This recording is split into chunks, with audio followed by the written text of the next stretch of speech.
이 시간 십자가의 주님을 바라보라는 제목으로 함께 은혜의 말씀을 나누려고 합니다. 오늘 이 온라인 예배를 드리는 모든 가정 위에 하나님의 사랑과 평안과 은총이 넘쳐나시기를 주의 이름으로 축복합니다. 아직 그 사회적 고강도 거리두기를 2주 연기해가지고요. 그죠? 많이 불편함이 있고요. 그래서 지금 종교계가 어떻게 하는지에 따라서 저도 조금 덕이 되는 방향으로 다음 주 부활절 예배를 결정하려고 합니다. 될 수 있으면 이제 그 온라인 예배와 또 우리 현장 예배를 병행해서 드리려고 그래요.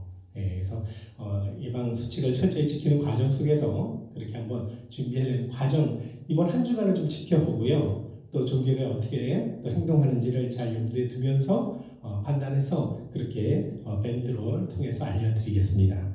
오늘이 종료주일이죠. 참 안타깝습니다. 종료주일인데 이렇게 온라인 예배를 드린다는 게 꿈에도 상상할 수 없는 일이죠. 예수님께서 나귀 타시고 예루살렘에 입성하신 날이에요. 사람들은 이제 종려까지 나무를 흔들면서 호산나 다윗의 자손이여 우리를 구원해달라고 환호를 하죠. 이렇게 예수님은요 온 인류의 죄를 담당하기 위해 예루살렘에 입성하셨습니다. 그래서 고난주간이 되면요 다른 때보다 십자가를 더 많이 묵상하게 돼요. 십자가는 복음의 핵심이죠. 물론 부활이 중요해요. 근데 십자가 없는 부활은 없기 때문에 십자가는 복음의 핵심입니다. 그리고 십자가를 어떻게 생각하는지에 따라서 그 사람의 신앙을 가늠할 수 있어요. 십자가를 날마다 묵상하고 십자가를 바라보며 사는지, 그 은혜를 기억하고 사는지. 여러분 어떻습니까? 이 방송을 보시는 모든 가정들은 십자가를 사랑하시나요? 십자가를 묵상하고 계시나요? 아주 중요한 일입니다. 물론 십자가를 사랑한다고 쉽게 말하기는 어려울 거예요. 왜냐하면 여러분 십자가는 그 의미를 바로 알면 우리가 쉽게 사랑한다고 말하기가 그렇게 쉽지가 않습니다. 왜 어렵냐면 이유는 십자가는 예수님 시대의 사형틀이죠. 그죠? 저주의 그런 죽음의 그런 상징이었어요. 당시의 기피 대상이고요. 혐오 대상입니다. 요즘이야 십자가를 이 데코레이션하고 액세서리로 많이 가지고 다니지만 예수님 당시는 아주 참혹한 거예요. 그럼에도 로마 사형틀인 십자가를 우리가 사랑할 수밖에 없는 이유가 있습니다. 그건 바로 예수님 때문이에요. 여러분 인간이 살아가면서 얼마나 수많은 죄악을 짓고 살아갑니까?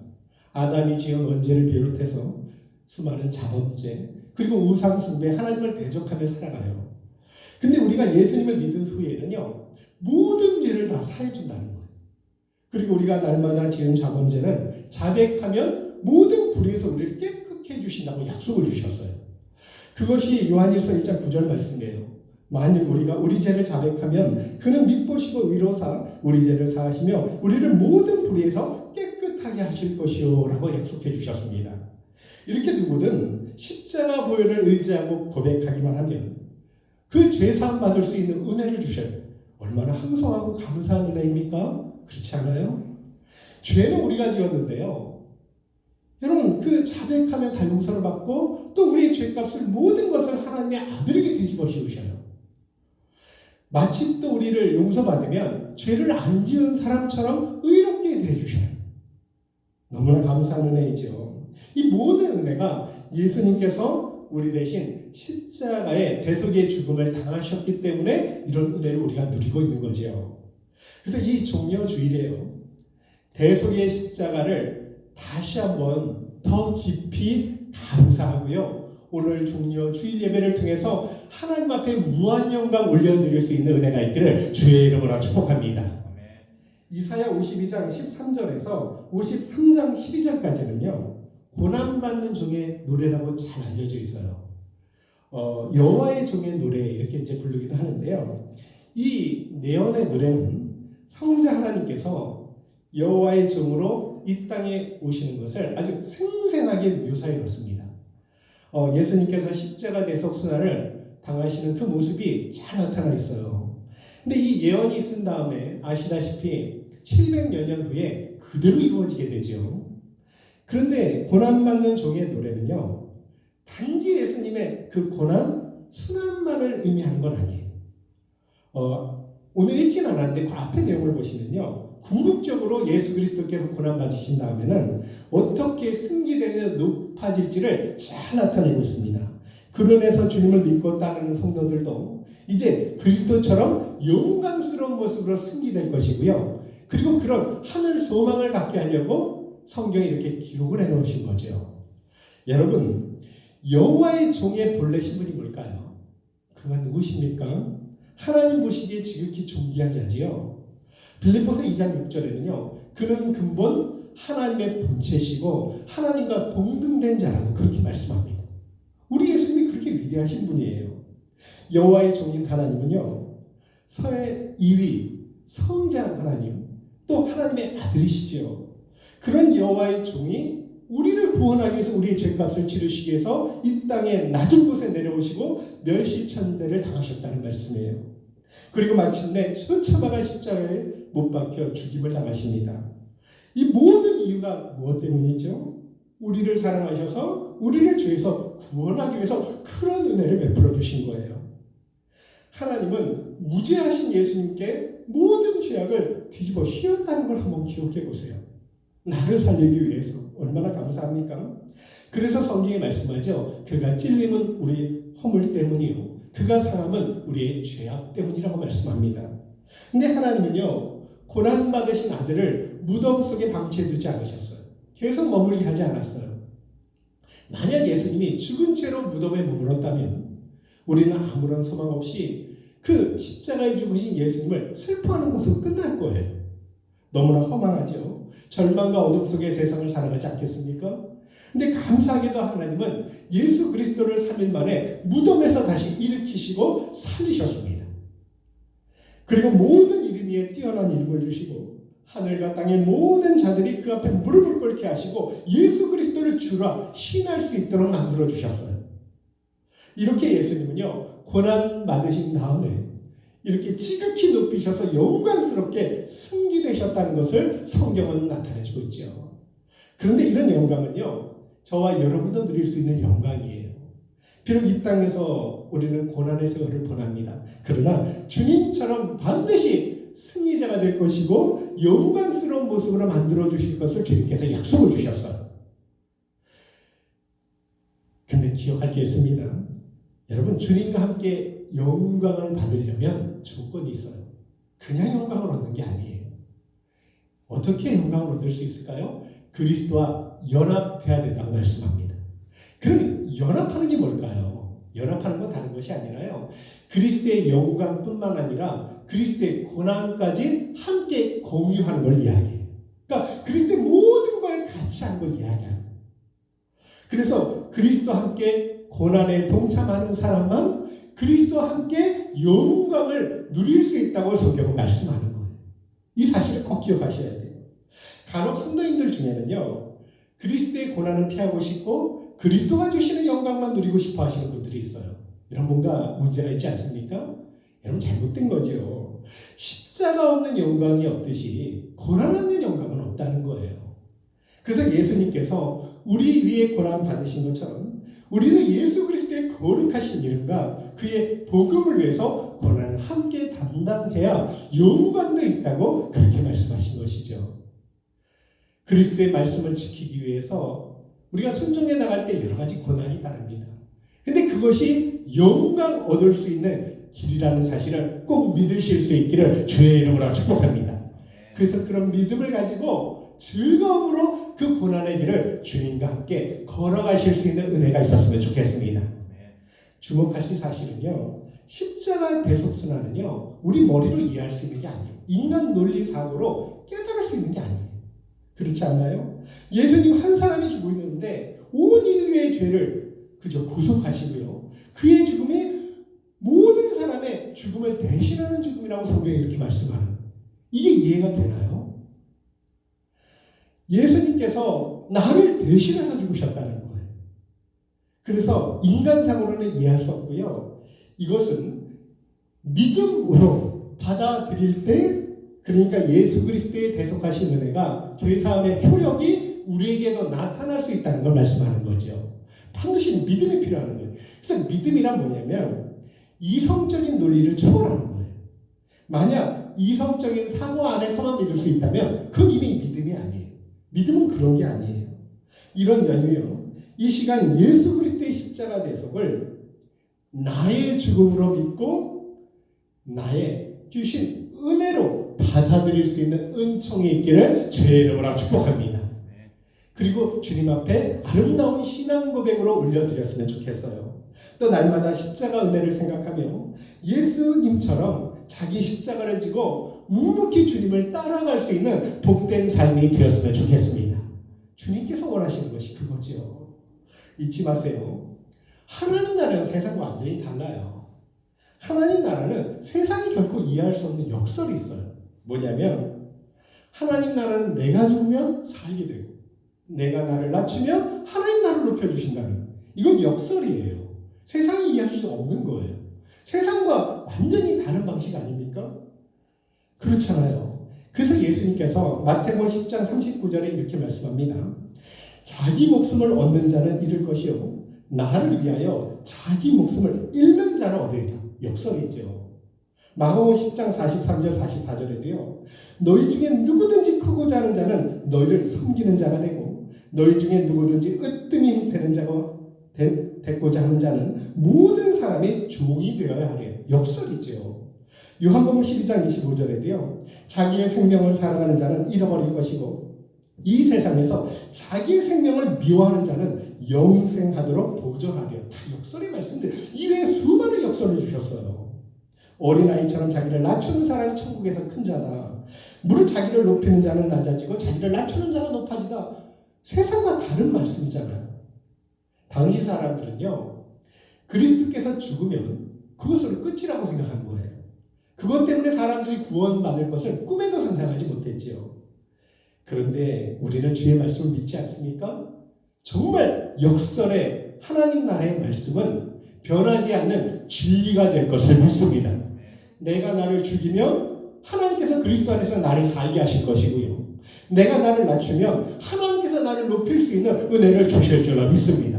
그게 주의 약속이에요. 53장 1절 한번 말씀을 읽어볼게요. 한번 볼게요. 자, 시작. 우리가 전한 것을 누가 믿었느냐? 여호와의 팔이 누구에게 나타났느냐?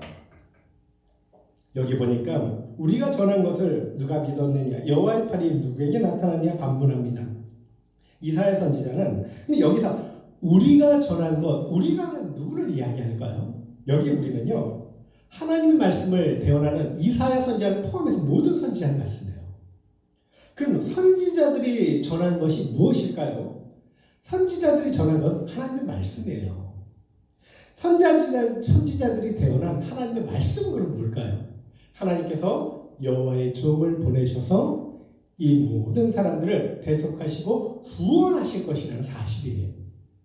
근데 사람들이 그 말씀을 믿지 않을 것이라고 지금 700년 전에, 예수님 오시기 700년 전에 이미 예언하고 있지 않습니까?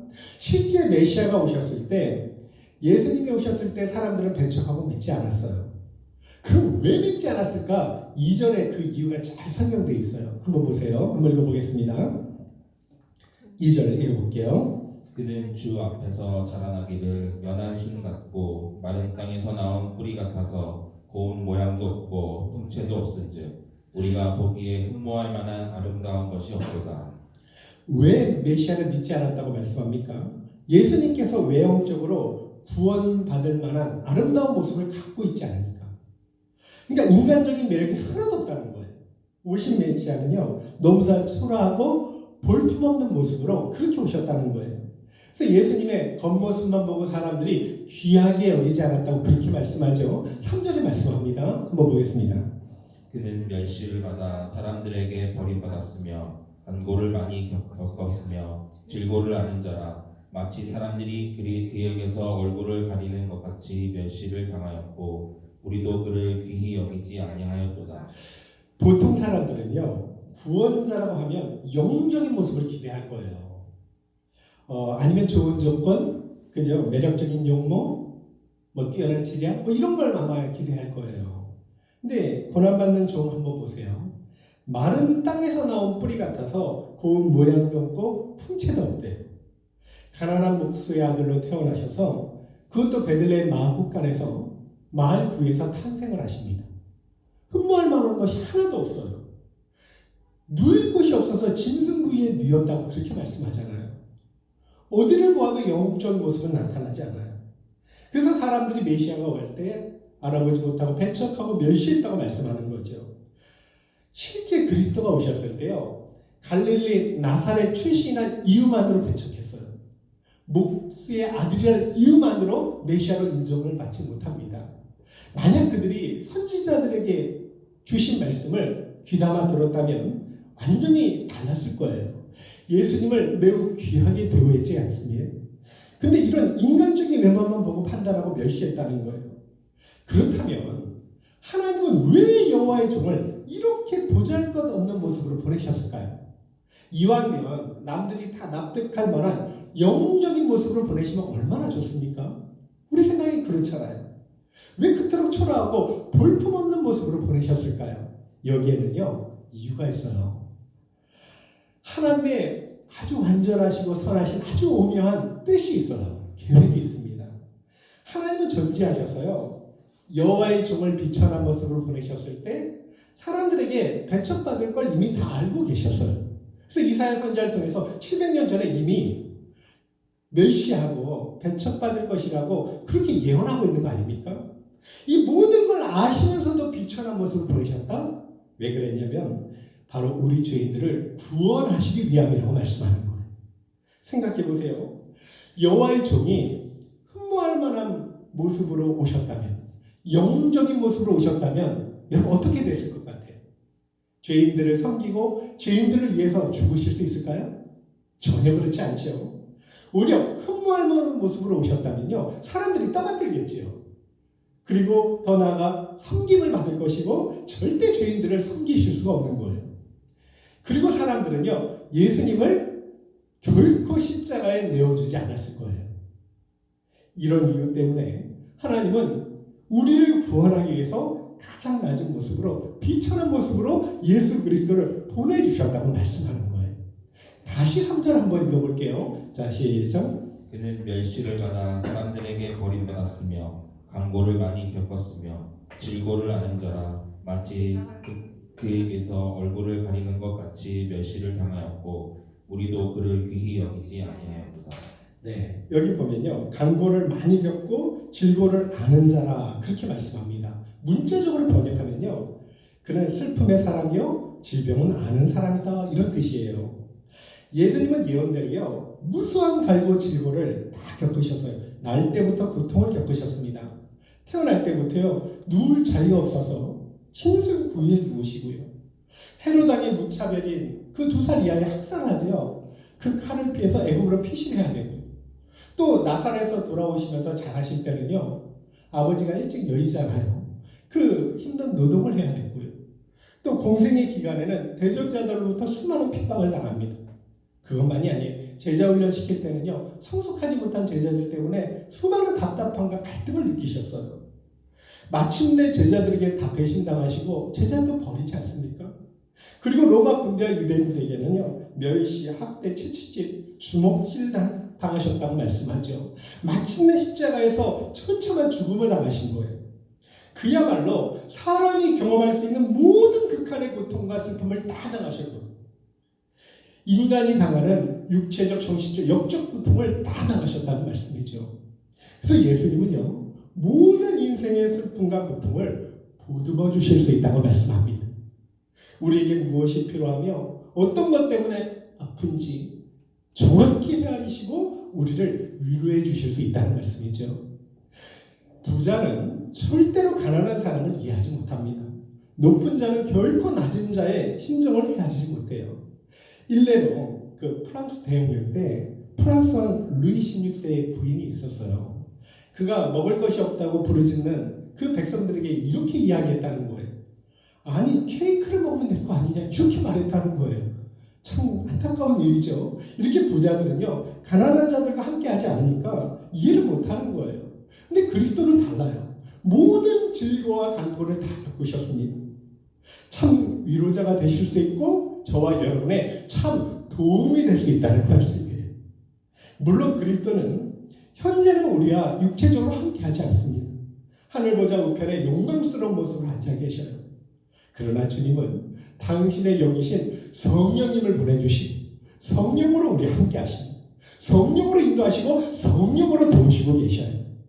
또 하나님 보좌 우편에서 우리 위해 끊임없이 중교하며 기도하고 계십니다. 그래서 성도는요, 그리스도를 가장 큰 도움으로 삼으셔야 돼요. 괴롭고 힘들고 어려울 때 그리스도를 바라보면서 주실 은혜를 기대해야 됩니다. 그렇게 그리스도를 바라볼 때 한없는 위로를 주시고 하늘의 평강을 주시고 하늘의 소망으로 넘쳐나실 수 있는 은총을 베풀어 주실 줄 믿습니다. 6절 말씀을 한번 읽어볼게요. 같이 한번 보겠습니다. 우리는 다 양 같아서 그를 향하여 각기 제 길로 갔거늘 여호와께서는 우리 모두의 죄악을 그에게 감당시키셨도다. 여기 보면요, 우리는 다 양 같다 표현해요. 양 생각하면요, 짐승 생각하면 돼요. 되게 이해하기가 쉬워요. 양은 우매하기로 유명한 짐승이죠.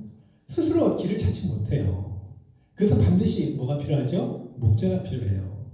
만약 스스로 길을 찾으면 떨어질 수도 있고 구덩이에 빠질 수도 있어요.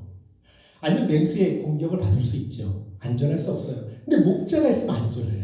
그게 양이에요. 이건 우리 인생들도 마찬가지예요. 우리도 다 양 같아서 스스로 구원의 길, 생명의 길을 못 찾습니다. 오직 선한 목자 되신 예수님께서 우리를 구원으로 인도하실 수 있는 거죠. 하나님은 우리에게 구원의 조건을 딱 하나만 주셨어요. 그게 뭘까요? 참 목자 되신 길이요 진리요 생명 되신 예수 그리스도를 믿고 따르는 거예요. 주님의 십자가의 보혈의 공로를 의지하고 주님의 말씀을 생명처럼 믿고 따라가는 거예요. 그것이 유일한 구원을 얻을 수 있는 길이라고 방법이라는 걸 우리에게 말씀해 주셨죠. 혹 어떤 아이가 이 세상에 태어날 때 죽기 위해서 태어난 아이가 있을까요? 그런 아이는 없죠. 살기 위해서 태어나죠. 근데 우리 예수님은 달라요. 죽기 위해서 태어나신 분이 처음부터 죽으러 오신 분이에요. 왜 예수님께서 하늘 영광 버리고 이 땅에 오시고 왜 멸시천대를 받으시고 그렇게 낮아지셨습니까? 우리의 죽기 위해서 오신 분이에요. 그래서 십자가 없는 기독교는요, 상상할 수가 없는 거예요. 하나님 아버지 사랑을 한번 생각해 보세요. 우리 위해 아들을 내어주셔요. 그런데 인류가 만들어낸 가장 무서운 사형들, 십자가에 달려 처참하게 죽을 걸 다 지켜보셨습니다. 이런 아버지가 어디 있어요? 얼마나 위대한 사랑이에요. 그래서 로마서 5장 8절에 뭐라고 말씀하냐면 우리가 아직 죄인이었을 때 그리스도께서 우리를 위하여 죽으심으로 하나님께서 우리에게 대한 자기의 사랑을 확증하셨느니라 라고 그렇게 말씀합니다. 하나님을 그 사랑을 아는 사람은요, 하나님과 예수님을 사랑할 수밖에 없어요.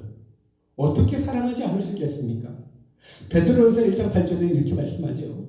예수를 너희가 보지 못하였으나 사랑하는도다. 바울이 에베소 교인에게 이렇게 말씀해요. 주 예수 그리스도를 변함없이 사랑하는 모든 자에게 은혜가 있을지어다. 그러니까 에베소 교회는요, 예수 그리스도를 변함없이 사랑하는 자 이렇게 표현한 거예요. 예수님을 사랑하고 하나님을 사랑하는 자들 저와 여러분이 되실 줄 믿으시기를 주의 이름으로 축복합니다. 때로는 우리가 막 흔들릴 때도 있어요. 솔직히 그렇습니다. 그래도 마음 깊은 곳에 우리 위해 죽으신 예수님에 대한 사랑이 있잖아요. 그렇지 않습니까? 그래서 이 시간에도 종려주일에 예배를 드리고 있잖아요. 성자 예수님 사랑 한번 생각해 보세요. 마태복음 26장 67절에요. 예수의 얼굴에 침을 뱉었대요. 사람 얼굴에 침 한 번도 당해보지 못했거든요. 얼마나 모욕적이고 수치스러운 일이에요. 그럼에도 예수님은 우리 위에 침뱉음 당하시고 그것도 모자라서 주먹과 손바닥으로 맞으셨다는 거예요. 온 우주의 왕이신 분이 더 나아가서 옷 벌거벗김을 당하셨대요. 예수님은 사람들 앞에서 여인들 앞에서 벌거벗는 수치를 당하셨어요. 예수님께서 알몸이 되신 건 딱 두 번이에요. 베들레헴에서 탄생하실 때, 그리고 십자가에 돌아가실 때. 그래서 사람들이 말합니다. 적신으로 왔다가 적신으로 가셨다. 벌거벗음으로 오셨다가 벌거벗음으로 가셨다는 거예요. 만왕의 왕이 왜 이렇게까지 비참한 지경이 되셨습니까? 우리를 사랑하지 않았다면 이건 불가능한 일이죠. 우리를 사랑하시기 때문에. 근데 이 사랑에 어떻게 감사하지 않을 수 있겠냐는 거예요. 이 사랑 앞에 어떻게 무덤덤하게 십자가를 항상 바라볼 수 있겠냐는, 그럴 수 없다는 거죠. 우리는 예수 그리스도의 고난을 통해서 치유받고 회복된 사람들이에요. 지금도 그 놀라운 주님의 은혜를 누리며 살아가고 있습니다. 그가 징계를 받아서 우리가 평화를 누리고 그가 채찍에 맞아서 우리가 나음을 입게 되었어요. 예수님께서 대신 상처받으셨기에 우리가 치료된 거지요. 예수님께서 우리에게 위해 버림받으셨기에 우리가 죄에서 건짐을 받게 된 거지요. 너무너무 감사하지 않습니까? 이런 사랑의 주님을요, 평생 감사하며 사랑하며 살아가실 수 있기를 주의 이름으로 축복합니다. 미국 알칸사주에 에드먼드 길버트라는 사람이 있어요. 좋은 직장을 다녔어요. 근데 회사가 어려우니까 이제 해고를 나간 거예요. 그로 인해서 경제 사정이 극도로 나빠졌어요. 몇 달씩 렌트비도 못 내고 생활이 너무 어려운데 설상가상으로요, 집에 불이 난 거예요. 그 살림살이가 타불타불, 하나도 건질 게 없었어요. 길버트 그 식구들이 길가에 나앉게 생겼는데 이제 친척집에서 어느 정도 이렇게 같이 기교를 하게 돼요. 근데 계속 못 있으니까 정부에서 운영하는 극빈자들 센터가 있거든요. 그곳에 이제 살게 됩니다. 원래 번듯한 가정에서 자랐고 고등교육까지 맞았어요. 근데 한순간에 비참한 지경까지 내려가니까 이 극빈자들이 운질거리는 센터에서 같이 지내니까 마음에 분노와 수치심이 막 일어난 거예요. 너무너무 화가 나서 견딜 수가 없는 거예요. 또 자존심을 최고로 상하게 하는 그 일이 생겼는데요. 이 막일을 해서 아주 최소한의 월급을 받게 됐어요. 근데 딸 하나에 옷 사주려고 해도 옷을 사줄 수 없는 형편이 된 거예요. 왜냐하면 월급의 70%는 가족들을 위해서 셀터에 이렇게 입금을 해야 돼요. 그러면 딸들이 이 셀터에서 무료로 옷을 공급받는 거예요. 그 자신의 신세를 한탄하면서 너무너무 괴로워했어요. 그리고 이제 화가 나서 셀터 소장한테 찾아가서 따지수 말한 거예요. 아이들한테 옷 줄 필요 없어요. 난 그걸 원하지 않아요. 그때 셀터 소장이요, 차분하게 대답하더래. 그렇지 않아요, 길버트 씨. 당신의 이곳에서 살고 싶지 않다는 거 알고 있어요. 근데 현실은 당신과 가족들이 이곳에 있잖아요. 이곳에 있는 이상 셀터의 규정을 따라야 돼요. 라고 이야기해 준 거예요. 그리고 그날 밤에요, 길버트는요, 성경책을 펴고 읽기 시작했대요. 그리고 나서 하나님께 기도한 거예요. 주님, 제가 이곳에 있어요. 주님도 이곳에 계시잖아요. 저를 도와주세요. 라고 간절히 기도하는데요. 너무나 신기하게요, 자신의 분노, 수치심이 한순간에 눈 녹듯이 녹아지는 걸 경험한 거예요. 그러니까 은혜가 임한 거죠. 그리고 이튿날 센터 안에서요, 전혀 다른 사람으로 변화가 됐다는 거예요. 할 수 있는 한 자기랑 비슷한 처지에 있는 상처받은 사람들을 위로하기 시작한 거예요. 한 노인이 들어왔는데 보니까 자신처럼 분노가 너무 가득한 거예요. 그래서 다가가서 따뜻한 물을 주면서 친절을 베풀고요. 그 노인이 쏟아내는 분노, 상처를 이 연모의 정을 가지고 계속 들어줬다는 거예요. 그 후에도요, 비슷한 상처받은 사람들이 이 셀터 안으로 들어왔을 때 계속 선행을 이어갔어요. 그래서 셀터 안에서 9개월 동안 생활하는 동안에 하나님을 의지했을 때는요, 분노가 자비가 되는 은혜를 주시고, 그리고 수치가 하늘 소망으로 변화되는 놀라운 은총을 주셨다는 거예요. 여러분, 이게 십자가의 능력과 십자가의 은혜 아닙니까? 이런 은혜를 우리도 받고 있지 않나요? 우리가 십자가를 생각할 때 이런 은혜를 주시지 않습니까? 그래서 괴롭고 힘들 때 예수 그리스도를 바라보실 수 있기를 주의 이름으로 축복합니다. 우리 위에 십자가 지신 그리스도를 바라보고 한없는 위로를 얻으실 수 있기를 주의 이름으로 축복합니다. 그러면 주님께서 피 묻은 손으로 모든 상처와 수치를 씻겨주실 것이고요, 보듬어 주실 것이고, 치료해 주실 것이고, 회복시켜 주시는 놀라운 은혜를 주실 줄 믿습니다. 어찌 보면요, 우리가 잘 안 변하는 게 십자가를 바라보지 않아서 그럴 수 있어요. 자꾸 원망하는 게요, 십자가를 바라보지 않으니까. 우리에서 하나님께서 어떤 사랑을 베풀어 주셨는지를 묵상한다면 우리가 불평할 수 없을 거예요. 그래서 이 종려 주일에요, 더욱 십자가를 많이 묵상하시고 또 주님을 바라보셔서 하늘의 평강과 또 위로와 소망으로 넘치는, 또 주님을 사랑한다고 고백하는 그런 종료주의 또 고난주간이 되실 수 있기를 주의 이름으로 축복합니다. 이 시간 우리 다시 한번 십자가의 놀라운 사랑을 생각하며 이 시간 우리가 기도하기 원합니다. 우리 이 시간 같이 기도하겠습니다. 이제는 십자가만 바라보며 살겠습니다. 주님 저를 인도해 주옵소서. 이렇게 한번 같이 기도드리겠습니다.